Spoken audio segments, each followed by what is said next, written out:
15 years of leadership. The first phase of the high-octane elections in Bihar has drawn to a close. 57% have cast their ballot, and what's interesting is that women have outnumbered the men. The polls were marred by some violence as well. An LJP candidate at Jamuai was shot at, but he did manage to escape unhurt. So what does this battle mean from a national perspective? We're now joined by AK Bhattacharya of the Business Standard and Sandeep Shastri, the co-vice chancellor of the Jain University. Gentlemen, appreciate you joining us. Sandeep Shastri, if I could come to you on the turnout numbers. The Election Commission has termed the turnout historic and encouraging, and let's take a look at what's happening as far as the women voters are concerned. 59.5% of women voters exercising their franchise today in Bihar in what is a crucial phase, because this is the phase in 2010 where the JDU had emerged as the clear victor.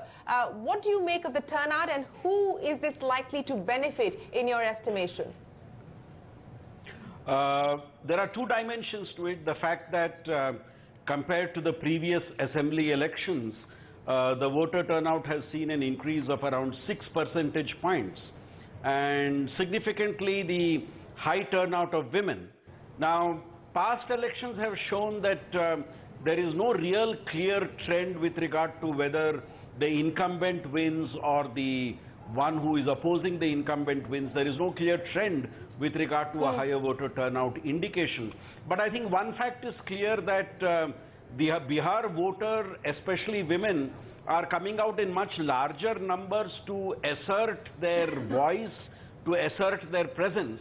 And given the fact that this was an area where the JDU did reasonably well last time around, my sense is that a higher voter turnout this time clearly shows a very tough battle between the two alliance partners. Very tough battle indeed, a close contest. AKB, how would you read these turnout numbers? And taking that point forward, 29 seats won by the then erstwhile alliance of the BJP as well as Nitish Kumar in 2010. What do you believe this means now for Nitish and this grand alliance? Well, it's difficult to conclude from the higher voter turnout to what will be the final outcome. But what is very clear is that the higher voter turnout is in many ways an outcome of the kind of campaigns that preceded today's polling.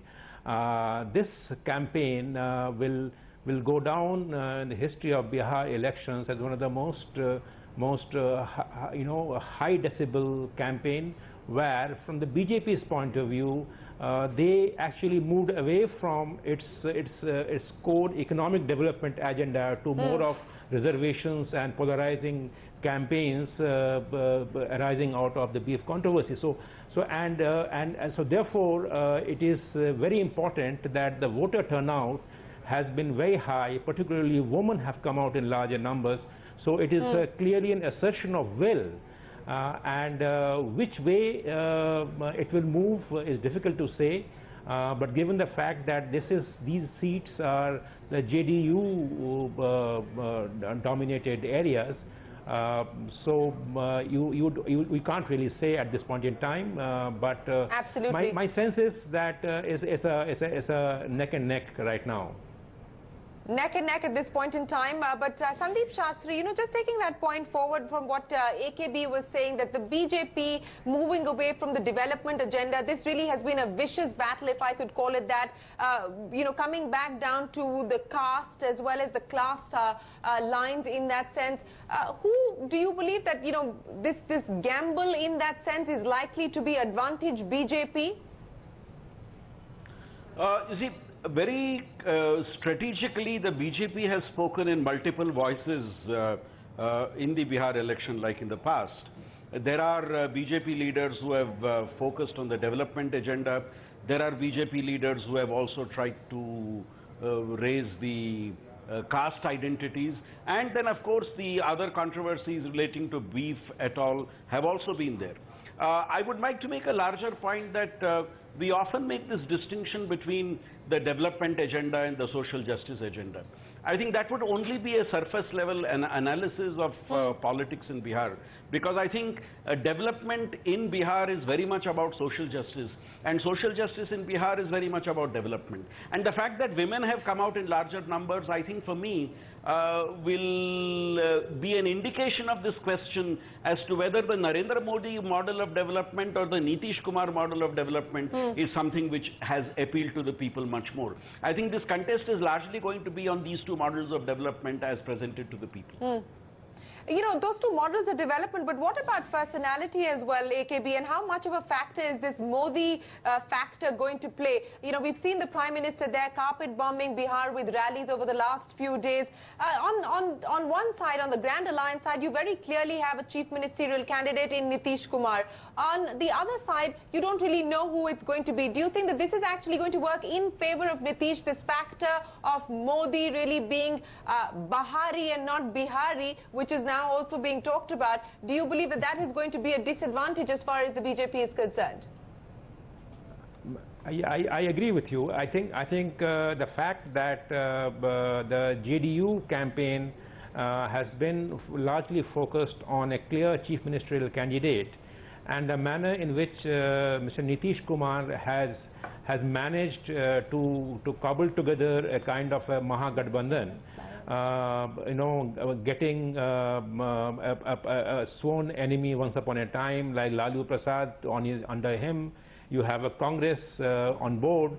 So it looks to me that Nitish Kumar's pre-poll strategy so far has been, you know, slightly better and more targeted than the BJP strategy, where Mr. Modi is the Prime Minister of the country, and I think the Bihar voters would rather look forward to a person who can deliver them governance in Bihar, particularly in light of what happened in the last 5 years, where Bihar's social development expenditure definitely came down compared to the all India expenditure. If you look at all those economic parameters, particularly the social development expenditure parameters, last 5 years has not been a very good story.